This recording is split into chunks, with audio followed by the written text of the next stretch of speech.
శ్రీ మహావిష్ణు పురాణం. శ్రీరామావతారం. అరణ్యవాసం. భరత శత్రుఘ్నులు కైకేయ రాజ్యం వెళ్ళిన కొంతకాలానికి అయోధ్యలో దశరథుడు రాత్రి నిద్రలో దుస్వప్నం కన్నాడు. తన ప్రియమైన రాముడు తనను విడిచి దూరంగా వెళ్ళిపోయినట్టు వచ్చిన ఆ కళ నిద్ర నుంచి దశరథుణ్ణి మేల్కొల్పింది. నాడు శ్రవణ కుమారుని శబ్దవేది బాణంతో జంతువు అనుకుని చంపినప్పుడు అతని అంధ తల్లిదండ్రులు తనను వారిలాగే పుత్రవియోగంతో చనిపోతావు అని శాపం ఇచ్చి విషయం జ్ఞాపకం వచ్చింది.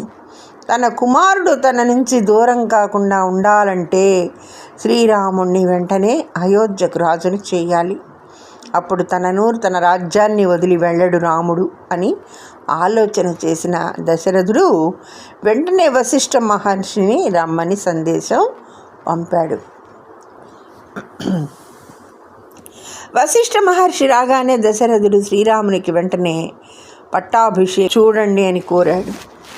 దశరథుని మనస్సులోని ఆందోళన, భయం తెలుసుకున్న వశిష్ఠుడు శ్రీరామ పట్టాభిషేకానికి మరుసటి రోజు ఉదయం తెల్లవారుజామునే శుభముహూర్తం పెట్టాడు. అప్పటికప్పుడు ఏర్పాట్లు చేయించి శ్రీరాముణ్ణి పిలిచి దశరథుడు పట్టాభిషేకానికి సంసిద్ధుడివి కమ్మని ఆదేశించాడు.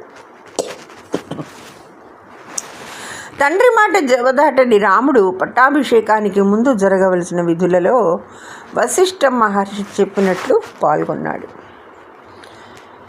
మరుసటి రోజు ఉదయమే శ్రీరాముణ్ణి పట్టాభిషేకం అని రాజ్యమంతా చాటింపు వేయించారు.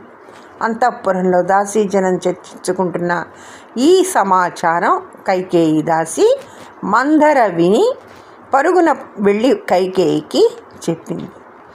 ప్రియ పత్ని కైకేయికి తెలియకుండా దశరథుడు రాముణ్ణి ప్రభువుగా చేయాలని కుట్ర పన్నాడని, నాడు వివాహ సమయంలో కైకేయి పుత్రుణ్ణి రాజుని చేస్తానన్న వాగ్దానాన్ని మరిచిపోయాడని, భారతుడికి జరిగే అన్యాయం ఆపమని మందర కైకేయిని రెచ్చగొడుతుంది.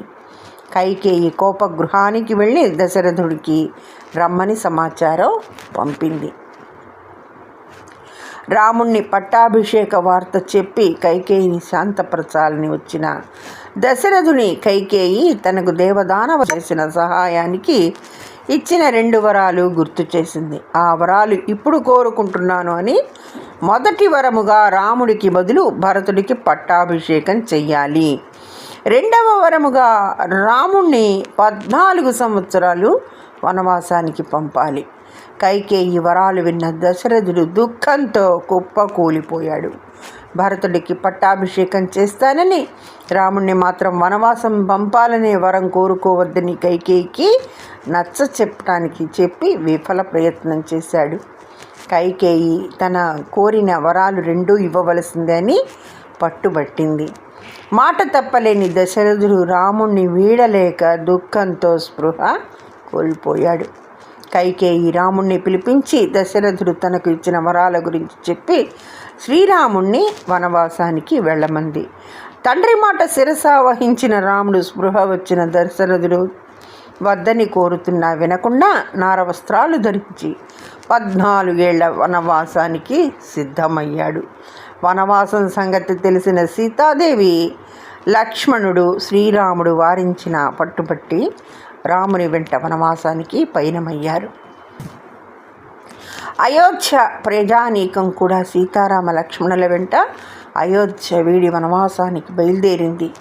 సరయూ నది తీరాన నిద్రిస్తున్న అయోధ్య ప్రజలను అర్ధరాత్రి వేళ వదిలి రాముడు సీతా లక్ష్మణులతో నది దాటి అవతలి తీరం వైపు వెళ్ళాడు. అయోధ్యలో దశరథుడు రాముని వియోగం భరించలేక మరణించాడు. మంత్రి సుమంతుడు, వశిష్ఠ మహర్షి, కైకేయ రాజ్యంలో ఉన్న భరత శత్రుఘ్నులను అయోధ్యకు వెంటనే రప్పించారు. తండ్రి మరణానికి శ్రీరాముని వనవాసానికి తన తల్లి కైకేయి కోరిన వరములే కారణమని తెలిసిన భరతుడు తల్లి కైకేయిని నిందించి పరిత్యజించాడు. వశిష్ఠ మహర్షి ఉపదేశానుసారం తండ్రి దశరథుడికి అంత్యక్రియలు నిర్వహించాడు. తనకి రాజ్యాధికారంపై కోరాజు అని ప్రకటించి భరతుడు శ్రీరాముని అయోధ్యకు తీసుకురావడానికి వశిష్ఠుడు తల్లులు మంత్రులను తీసుకుని సైన్యం వెంటరాగా బయలుదేరి వెళ్ళాడు. సరయూ నది అవతల తీరాన గల చిత్రకూటం చేరాడు.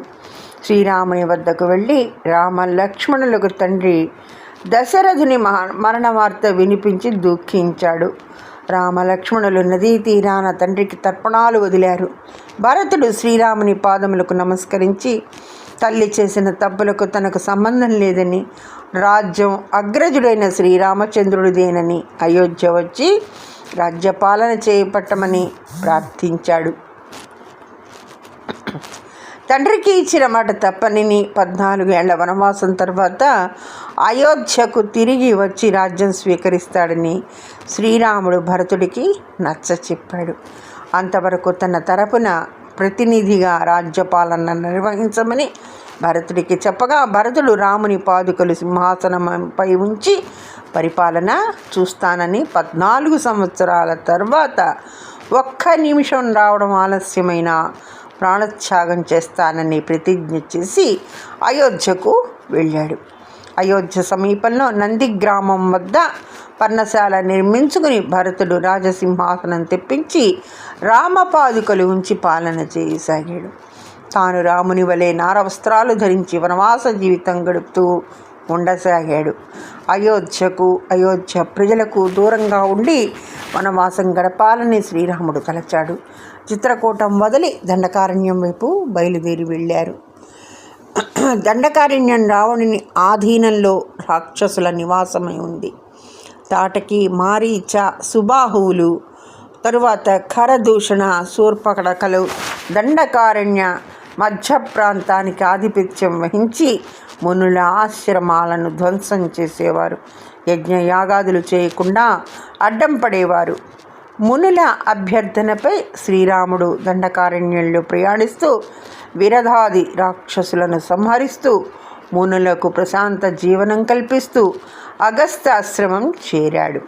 అగస్త్య మహర్షి మార్గదర్శనంపై దండకారణ్యంలో గోదావరి తీరాన పంచవటిలో ఆశ్రమం నిర్మించుకొని వనవాసం గడపసాగాడు. దండకారణ్యంలో ధర్మాన్ని స్థాపించి మునులకు సహాయంగా ఉంటూ శ్రీరాముడు సీతా లక్ష్మణులతో కలిసి 13 ఏళ్ళు వనవాస జీవితాన్ని గడిపాడు. శ్రీరామచంద్రాయ నమః.